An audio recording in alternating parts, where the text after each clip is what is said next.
Hello, everybody. Let me introduce to you a man here in Ottawa, known for his signature fedora called Jarrod Goldsmith.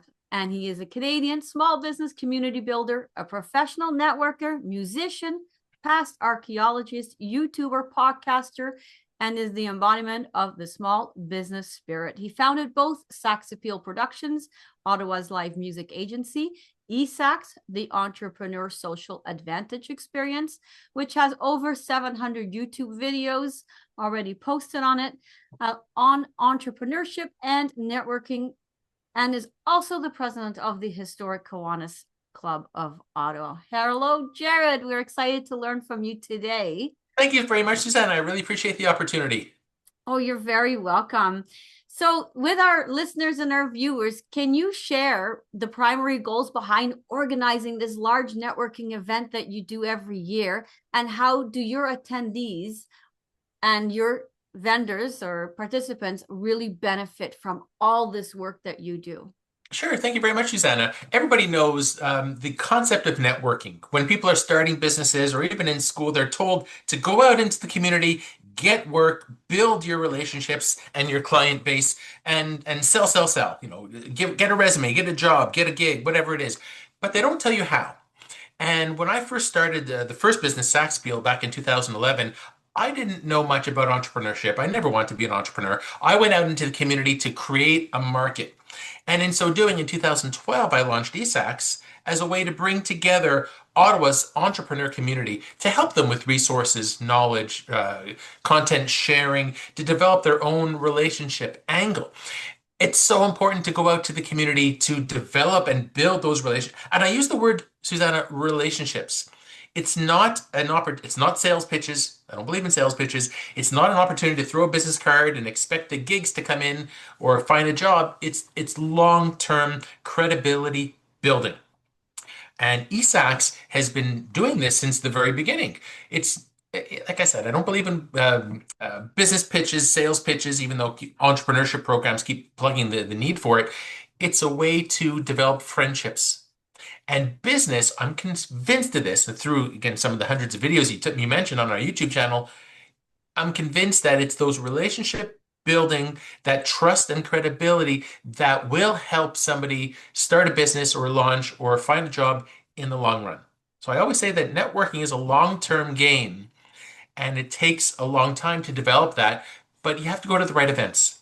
And this is what eSAX is really stand for. Actually, I don't know if you know, but the letter S in eSAX means social. So it's a way to, like, you've been involved with eSAX for a long time, Susanna, with some of your organizations, and it's a fun, not stuffy networking event. Exactly. Which is the reason why I wanted to, bring you on. This is amazing experience to be able to go to annually for me and my business. So why not share this with others, right? Yes, absolutely.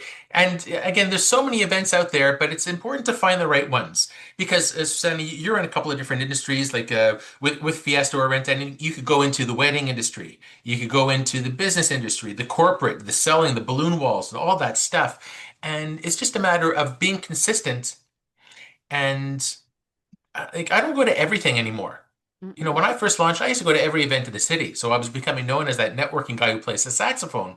But now I'm that guy who hosts events. Actually, I'm known for a few things now. But Yes. finding where your client base goes, what events do they go to? Do they go to the free meetups? Or do they go to the more paid events like the Chamber of Commerce, etc., or other professional organizations that might charge a lot of money to attend? Well, if you have more of a high-end product or service, I think it's worthwhile to go to the paid events. Right. It's a little bit of a pay to play, but some free events can be great, but typically the ones you pay for, they're of significantly greater quality. And that brings me to really to ask you next question is that what types of connections do you believe the attendees make at your eSAX event, and how can these relationships impact their businesses moving forward? Right. Again, the relationships is everything. What I like to do is actually at the last eSAX event, we had like a networking bingo. Hmm. that people would go around the room, kind of like, have you started a business in the last 5 years? Have you been in business more than 5 years? What's your date of birth? Like, is it the same month as mine? They sign, they bring it to the front for a chance to win some prizes later. And it's a good way to help introduce, like, break the ice. Yes. And to me, it's some of those videos I have called Ask the Fedora Hmm. to help people learn networking skills. So the relationships, the types of people that tend to go to these events, a lot of small business, because the market has always been and always will be small business. But people who are thinking of starting a business, people who've been around for a while, they might not be getting much traction from other events, and they want to get more involved in the community. Like we always raise funds for some charities, and the next event will be the Kiwanis Club of Ottawa and the CHIO, the Children's Hospital of Eastern Ontario. So there's always a social component to these events. And so I say people who are more community minded, who appreciate the value of what networking is. And even though it's a trade show setting, I encourage people to walk the floor, talk to everybody, ask them questions. Have you been a part of eSAX before? Why are you coming back to this event? What other events do you go to? How long have you been in business for? Why did you start? Do you know anyone else in the room? Check out that big balloon wall by Fiesta. Just anything as a conversation starter, not really business related. Right. Imagine, I like to encourage your listeners, Susanna, if you go to some events and you treat it like a kitchen party. You have 4 or 5 people over your house, you're drinking some wine or non-alcoholic beverages, and you're talking about life, about stuff, about the travels you had. Business doesn't, I would say, not doesn't really come into play too much. No. When you start having those types of conversations at networking events, the relationship angle will change. And people won't see you as a sales pitch or a business card. They'll treat you as, a normal person who wants to learn about themselves and takes an interest. And I'm telling you, Susanna, your networking will explode. People will realize that you're not in it just for the money. You're in it to help other people and learn from other people. Right. And To me, that's that's what eSAX has always been built on, because that's how I approach networking. right. And it shows, right? And this is why you have such an amazing and large following, Oh yeah, yeah. So being you know? consistent across all the social media, like Hmm. I like to encourage Susanna. I said this in another podcast a little while ago. If somebody could find a picture of me on social media without my hat, Hmm. and you're in the Ottawa area, let me know and I'll buy you a coffee. We'll meet in person. My treat.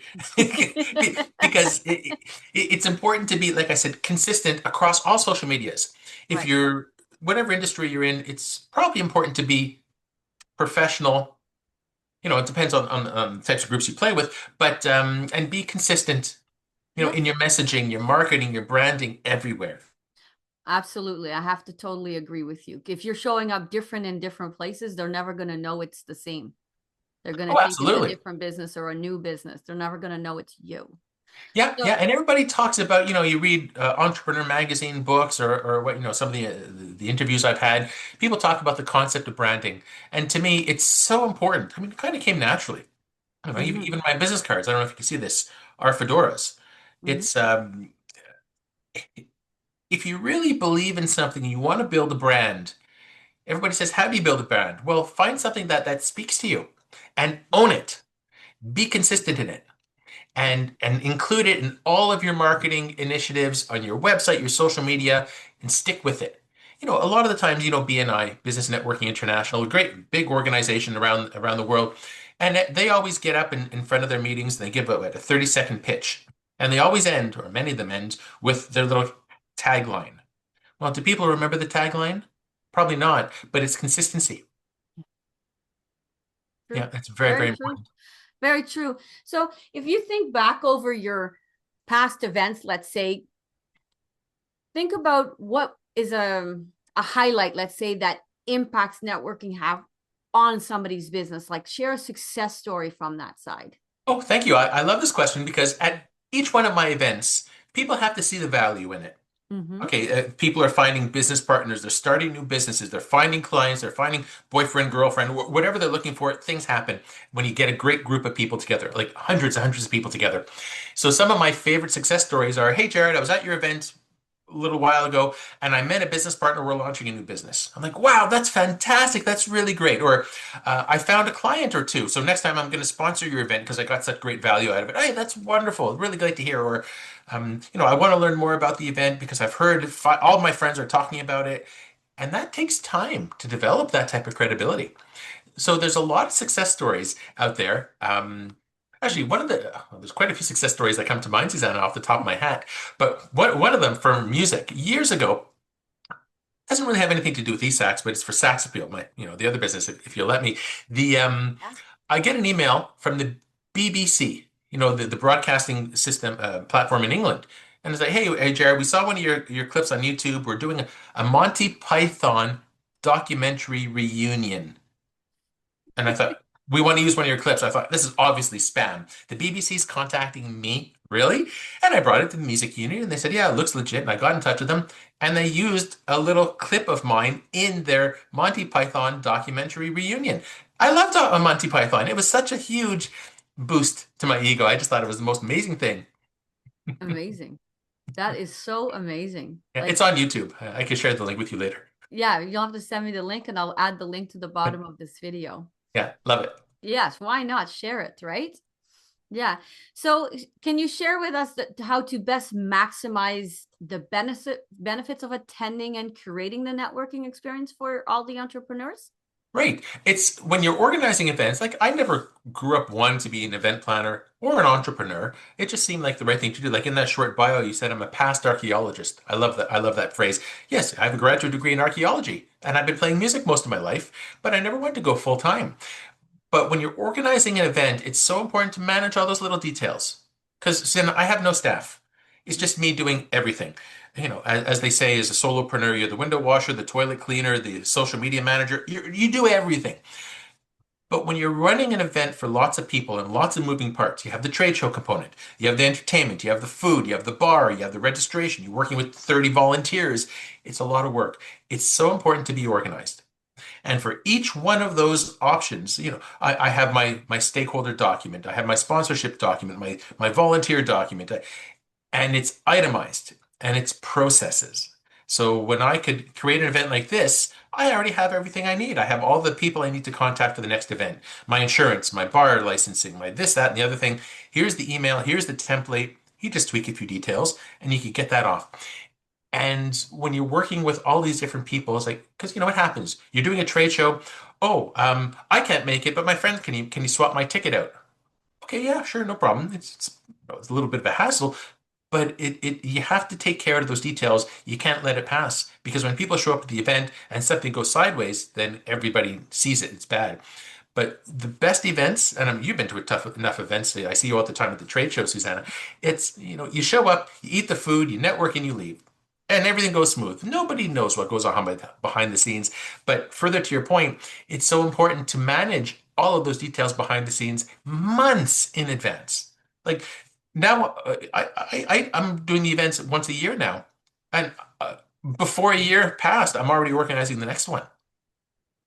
And so it's a matter of that being professional and following up with everybody. And again, even on your emails, it's so important to be consistent with your branding, your marketing, and just following up with everybody. Even though you don't think this person might be a good fit, give them the time it deserves. Follow up with them at a networking event or afterwards. But it's a matter of bringing good people together and connecting them. I love connecting them. Yes. And you do such a great job of that. So, and what has been for you the best way to encourage that collaboration amongst the vendors and the potential attendees leading up to the event, even before the event, because you are very active building that momentum for months in Yeah. advance. Yeah, and one of the best things I did for the eSAX was about 3 weeks, 2 to 3 weeks before the big event, I have a little VIP reception, maybe up to 50 people, not a lot, for the volunteers, for the partners, the community partners, the sponsors, the stakeholders. Throw them in the same room. I hire a little jazz band because it's fun and get live music and food and drinks. And it's a little wine and dine. I talk a bit about the purpose of why we're all here, the collaboration, because the stakeholders like to talk to other stakeholders. Mhm. It's so important to, like, I love bringing together the community. in preparation for the big event. And they say, okay, guys, we have like 2 or 3 weeks left before the big event. Now's, get out there and use your own promo code. Help get butts and seats because and everybody else helps to fill the room, everybody wins. Exactly. It can't just be left up to the event organizer to get butts and seats. To me, that's that community as well. And that's why we have always had that philanthropic engagement with some charities, nonprofits around the city, because we get them involved. We help them. We raise money for their organizations. And I really believe in the Kiwanis Club of Ottawa. And it's a no-brainer to give back to the community. And it's not about yourself. Yeah. I've Yeah. since day one, I've always thought eSAX is a community event. And And it's just, and oh, it shows, Janet. It just shows. oh, thank you. It shows, and that's I think why so many of us are repeat attendees and repeat vendors at eSAX. Yeah, because we've all met the types of people who are looking for a gig, they're looking for a client at that event. If you're not a good fit, they move on or they're looking over your shoulder to see who else they can meet. Since day one, I've always been very careful to give everybody time to talk to them, get to know them, and send them resources. Even if I know they might never hire a band from me or maybe even attend my events. But it's a way to become known as a resource. And when you become known as a resource, people in the community will talk. People will come to you for X, Y, Z. Hey, Jarrod, I'm looking for this type of person. Can you contact me? Hey, I'm looking for a venue. I'm looking for a food. I'm a caterer, a photographer, videographer, balloon wall, whatever it is. I've always thought it really helps one's credibility to become a community connector. Correct. Yeah. Yeah. Rather than just trying to pad my pocket with a gig. No, it's a lot bigger than that. It's a lot larger than just trying to get a gig one time. Exactly, and it brings a lot more authenticity to your Hmm. event and to you as well as a person in the community. No, I'm glad you brought that word up. Authenticity is so important. Uh, Mm-hmm. if somebody, and I've known people who have their business accounts, let's say social media, and their personal accounts. And if they're going off on Trump or they're doing something in their personal accounts, well, people will see that, even though they try to keep it separate. There's nothing wrong with keeping it separate. But, you have to live your business model. Doesn't matter Yeah. what size you are. And if you're a larger company, you have all those processes to work with and the social media engagement and rules and all that stuff. But if you're a small business, you could pivot on the spot. Yeah. And taking that with you is really important. So let's use this as an example. When COVID hit, I remember the day COVID hit, I realized I could cry in my pillow and wait till the life gets back to normal, or I realized that event planners and musicians, I was both, were gone.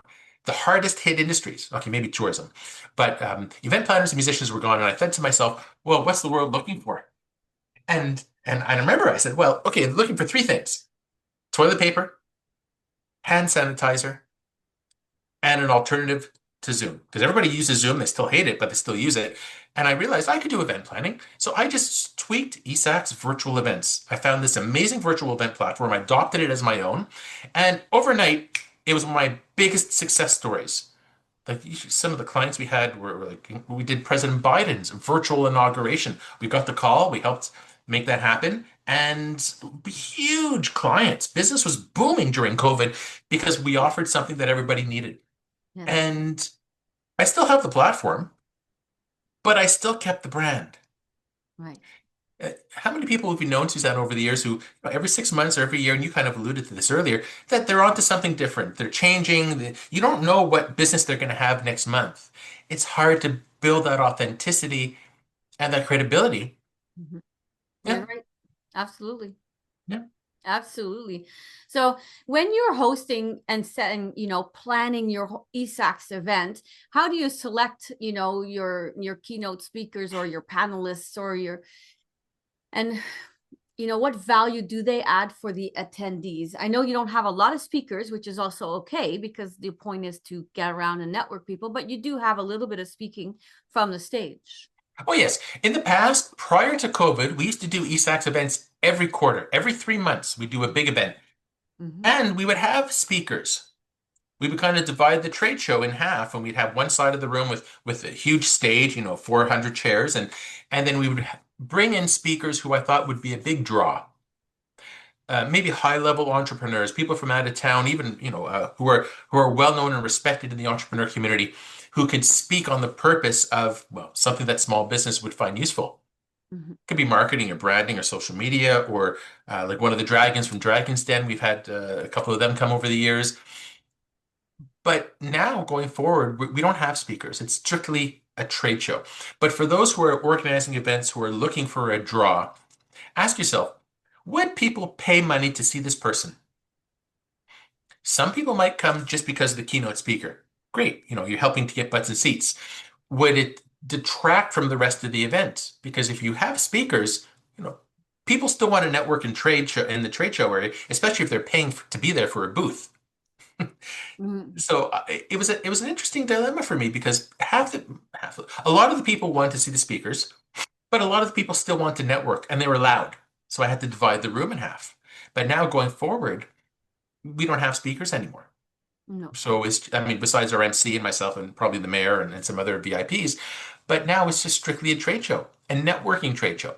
But it's important to realize when you bring in keynote speakers, can they speak to the audience? And again, the audience to me was always very clear: small business, startups and small business. Well, I really appreciate you sharing that. I know you have switched, but I mean, I know you have knowledge. So I thought I'd put it out there anyways, right? Oh, sure. Yeah. And sometimes keynote speakers, they could charge a lot of money, especially if you have to bring them in from out of town. Yeah. Like actually, I got in touch with Ryan Reynolds Management. I thought that be a really cool thing. Well, he starts at about $200,000. I know it was too much of a risk for me. I couldn't do it. No, that's a pretty high ticket. But No somebody kidding. like him would have been a very cool draw. Oh, for sure would have been absolutely. Yeah. Yeah. So for a quick response, what advice do you have for an entrepreneur looking to make the most out of attending a networking experience or networking event like yours? Sure. Well, I have a lot of videos talking about this sort of thing. And some of the best suggestions I have is do the research ahead of time. Get in touch with the organizer on social media. Comment on the posts. Hey, I'm really looking forward to going to the event next Wednesday. Um, how can I help? Is there somebody I could bring? What can I expect? That sort of thing. Have that engagement on social media. If there's a keynote speaker or sponsors, tag them. Hey, I'm so looking forward to seeing you at the event. I love what you're doing at Fiesta. I'm looking forward to learning more about that. So by the time you meet them in person, you already have some sort of a relationship going. Oh yeah, you're XYZ on social media who's been tagging me a lot. Thank you. And then you start developing that relationship. So engage on social media ahead of time with the organizer and the stakeholders. Two, show up early. Share it among social media as well. Tell people why you're going to that event and why they need to care about it. It helps. The organizers see this. As the organizer, it's important to be involved and engaged on social media. Thank everybody, engage with them. Hey, thanks so much for joining us. We look forward to seeing you from the official account. And show up early. I love showing up early to events. I'm never late. I get that from my mom. But you also get good parking, best parking. You probably get first choice of food. And I've said this in a few other videos. It's funny. I see, you show up early, you get to shove your face really quick with food so you have your hands free to network. It's a Yeah. little trick of mine. And if you're a little shy or introverted, it's okay. Still go to the events. The first step is getting out the door. Once you're there, when you show up early, you're only meeting a few people as they trickle in. So if you're a little shy or introverted, you're not walking to a room full of 500 people, which could be overwhelming. So you're only seeing a few at a time, which is, maybe more reasonable for some. But you could also offer to help the organizer. I Exactly. always show up early, like I said, like some of the chamber events or whatnot. I help put up banners and posters. And especially if you're new, you're launching your business for the first time, you've never been to a networking event before, when you show up early, it shows that you're taking an interest and you're helping them. Because, let's say an hour before the event, sometimes people are still running around doing things last minute. They have to put signs up or banners or whatnot. You show up, hey, I'm here for the event. How can I help? Oh, most of the time they'll be like, no, it's okay. Just sit and relax, have a drink, wait for the event to start. But others would really appreciate it because when Exactly. you help with the setup, event planners, they love it. They'll probably go out of their way to help introduce you to others Exactly. because event planners, for the most part, the organizers of the event, they know a lot of people. And if you offer to help, you don't expect anything in return. That's fine. And just offer to help them. They'll never forget it. That's so true. That's so Yeah. true. I do want to bring attention to one thing. Um, you had a really unique activity that you did at one of the eSAX events before the pandemic. Do you want to share what Oh, which one was that? the mannequin? Oh, the mannequin challenge. Yeah. Yes, yes. So this was very, very cool. For those of you who don't know what a mannequin challenge is, probably about what 2016 or so, 2017. It Yeah. became a thread. It was a fun thing, a global phenomenon. Imagine you're at a room and everybody stops moving. You're at a networking event, let's say, and you stop moving. Okay, you're holding a drink, whatever, and the camera pans the room around and but you can see the fans going and you see people blinking. It's the most amazing. It's really freaky to see it. But we did one at a past eSAX event, and somebody said to me, "How did you get the mayor to stand still for 10 minutes?" Well, it's pretty neat. I could get into the nitty-gritty of it, but I love showing that video for a few reasons, Susanna, because it walks you through not even a bird's eye level. It walks you through the event. You see what eSAX is. You see the fun, the bar, the branding, and I like to joke. eSAX is a lesson in branding. Like you can't throw a business card without hitting something with a fedora on it. It's really fun. And it's very, very cool to see a mannequin challenge. And I think, I'm not for sure, but I'm pretty sure it was the largest mannequin challenge in Ottawa, or perhaps even Canada. For sure. It was big. Yeah. It was Yeah. great. Were you Yeah, there at the that only one? reason I asked Yeah. you about it is because I was there and it was fun. Yeah. Yeah, it was a lot of fun. I'll share with you the link, and it's about a 5 minute video, and it's such a cool thing to do. Yeah, And I'll I put think that below the video here. sure, the event after that we had a singing challenge. So we had a karaoke machine set up, and we had three songs that people could choose to sing from. Taking Care of Business, Yeah. this is a business thing. Something from Bruno Mars and another one I can't remember. And one person would come and sing a song, and then, 10 people would come and sing the song, and then six people. So what we did was we spliced the video. The first 10 seconds, one person singing. The next 20 seconds, 18 people are singing. The next 19 seconds, six people are singing. And we completed the whole song. We have about three or four versions of each song. But Wow. it's fun, it's exciting, and it's different. Right. And Exactly. anything with events has to be fun.